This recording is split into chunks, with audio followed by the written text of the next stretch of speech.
And welcome to our Day's News. I'm Solomon Danye. Thanks for joining me.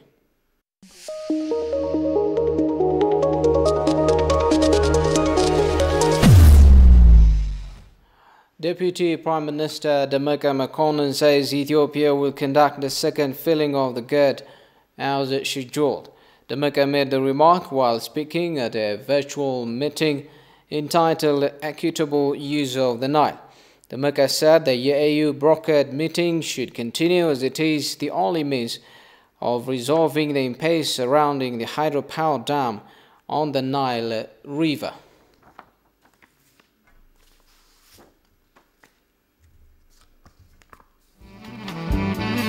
Hi, my name is Brooke Thomas Hafterend. I was born and raised in the UK. I do not like what the Egyptians are doing to Ethiopia. This is my dam.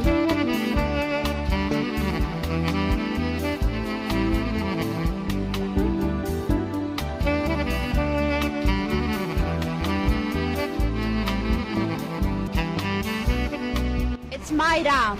It's my dam. It's my dam. It's my dam. It is my dam. It is my dam. It's my dam.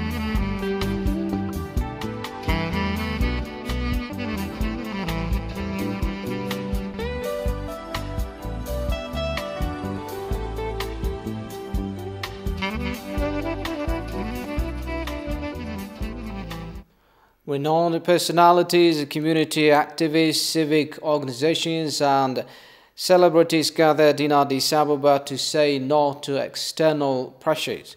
They chanted various slogans such as "The dam is my money," "Aba is my river," "Aba is our grace," "Ethiopia will not kneel."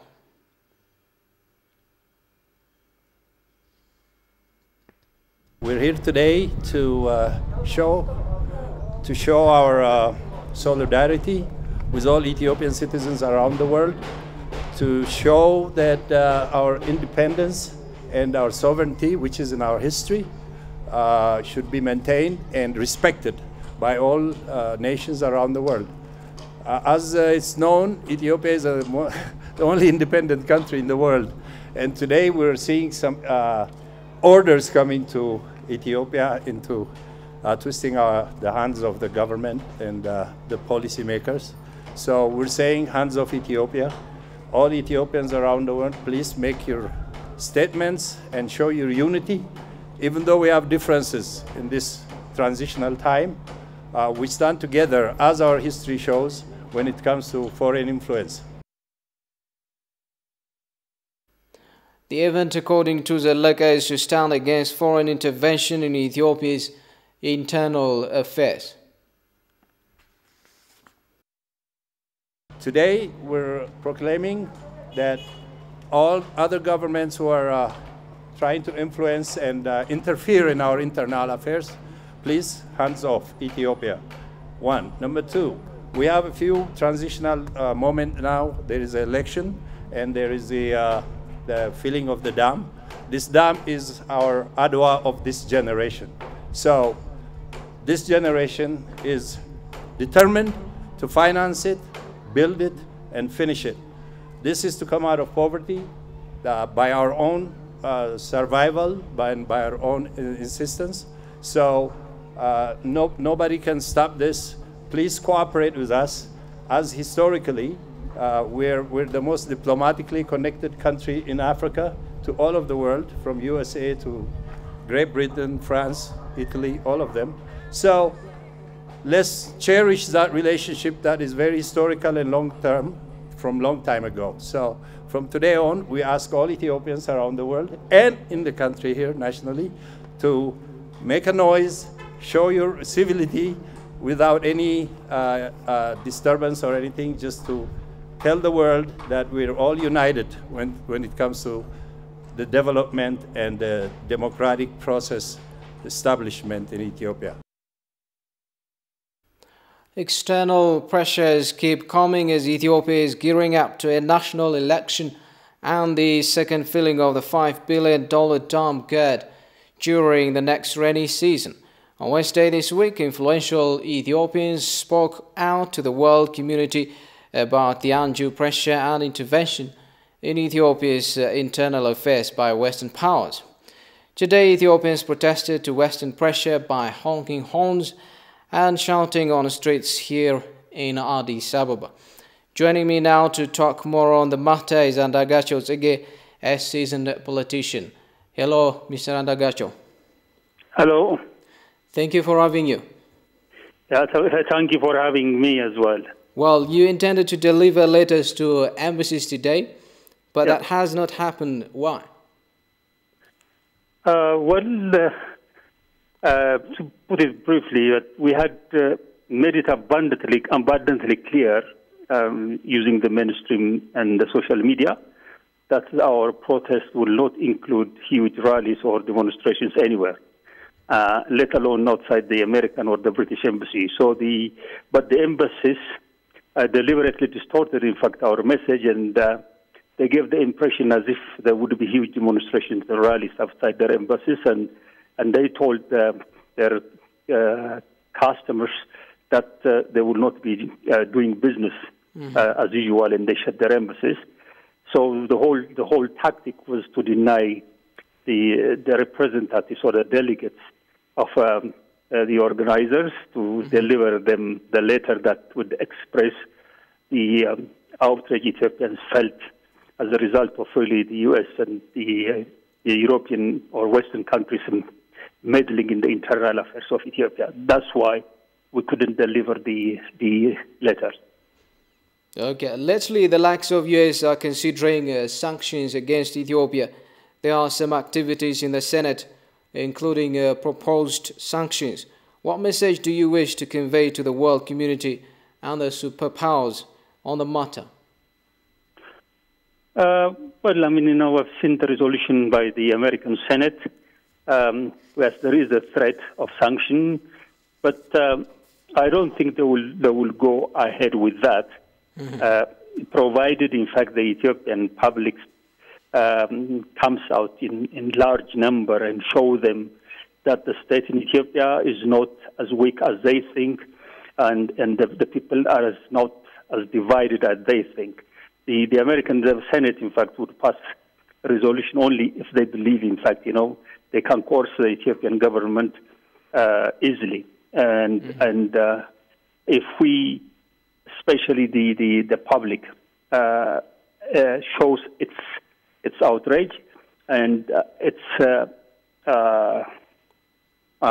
strong will that it will not bend, or it will not allow the government to bend to the wishes of Western governments, I don't think the American Senate would have the courage or the audacity to go and impose sanctions on Ethiopia. They will only do that if Ethiopians sit, on our hands and don't do anything to show that we mean business when it comes really to the freedom and independence of our country. Mr. Andagacho Tsege, thank you for your time. Have a good night. You too, thank you. Well, a seasoned Ethiopian politician says external pressure against Ethiopia is a reflection of their desire to kill a reformed and democratic government in the making. The politician, Dimanago, told TV here today that Western governments, particularly the US and UK, do not want many countries to build strong governments based on majority votes. And Dayo Tamrat reports.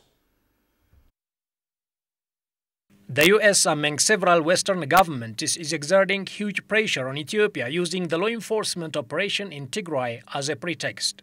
Some have commented that this is nothing but an attempt to install a weak and ineffective government in Ethiopia. One such politician is Dima Nego. The founder of the Oromo Liberation Front, Dima took position as a minister during the transitional government. Also, he stayed abroad after the TPLF evicted many of the opposition.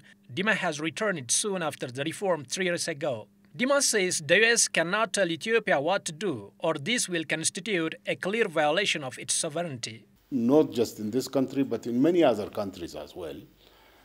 Western powers, especially the United States and the United Kingdom, do not like governments, regimes based on a significant proportion of the country's population. They don't want a majority rule. They want a system of government that is controlled by small minorities so that they are susceptible to their pressures and so that they also serve their interests in one way or the other. I think that is at the heart of the problem. Massive as their efforts may be, they cannot succeed with restoring the TPLF since the TPLF has discredited itself through 3 decades of misrule and gross human rights violations across the country. One thing is obvious, the TPLF is not going to be restored to power. It will not be restored. Any attempt by any external force will not make it possible for them to return to power. It's a spent force. It has discredited itself through 3 decades of maladministration, misrule, and gross violations of human rights throughout the country. It is a spent force. It cannot be returned to power, but the West wants to establish some leverage in the country so that it can influence future developments in this country. These governments are trying to make pressures on Ethiopia also because they might have felt that they have been divested of their interests in the country. The 1991 misdeed of the United States government clearly evidences the sort of government they want to prevail in Ethiopia. Of all previous regimes in recent history, the TPLF served the interests of these countries very well, more than any other previous government. So I remember when the TPLF was installed in power, when the former military government collapsed in 1991, I was at the London conference, and we tried to advise, begged the United States to organize some sort of a national dialogue so that a broad-based national government would be formed in Ethiopia. But instead, the United States ignored our pleas and allowed the TPLF to take control of Addis Ababa and then form a provisional government. Well, that was a mistake. I mean, we thought, well, at the time, they thought the TPLF is the one force that serves their interests. If a broad-based government was established, they thought it would have a broader support and would not be amenable to pressures from outside.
Welcome back. You're watching this news hour.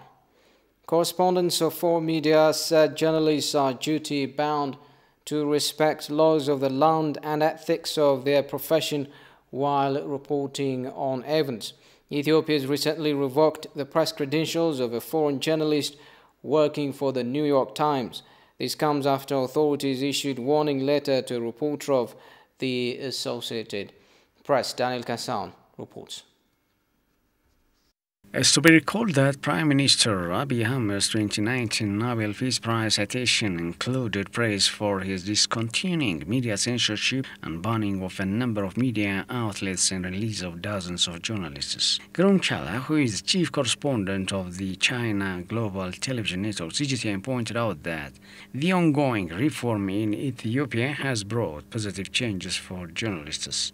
There are indeed, at this time around, changes to help the media operate much better than before. This is a fact that nobody can deny. Prime Minister Abiy Ahmed's government needs to be appreciated for opening doors which have been closed for a long time, for letting journalists operate in a much better way. Regard to the media landscape over the past few years, since the reformist government came to power, we have seen some positive changes, which includes the media sphere, specifically the online media.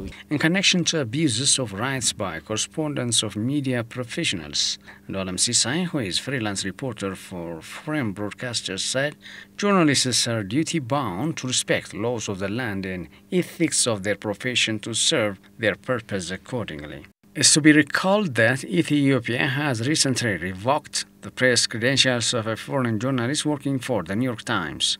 Earlier in the week, authorities issued a warning letter to a reporter of the Associated Press for releasing disinformation regarding the extension of the general election. Nobody is saying that an international media cannot criticize the Ethiopian regime, Ethiopia, how it operates. Nobody is saying that Ethiopia cannot be looked at in a different angle or lens. That is what freedom of speech means. That is what freedom of operation in the media platform means. But targeted attack to the country, like the one we've seen in the 1980s famine of the country, which still left us with scars, is happening now. You don't expect CNN or AP to serve the Ethiopian people. The primary goal objective of the CNN or Associated Press is to serve their own client interest or their owner's interest. They also said Ethiopia needs to have a strong check and balance mechanism to tackle the adverse effects of fake news. The critical thing Ethiopia needs, and the mass media authority, with all due respect, needs is a mechanism to perform check and balance so that this can be a better business for the future. They also recommend rewarding journalists who are acting responsibly and respecting the laws of the land.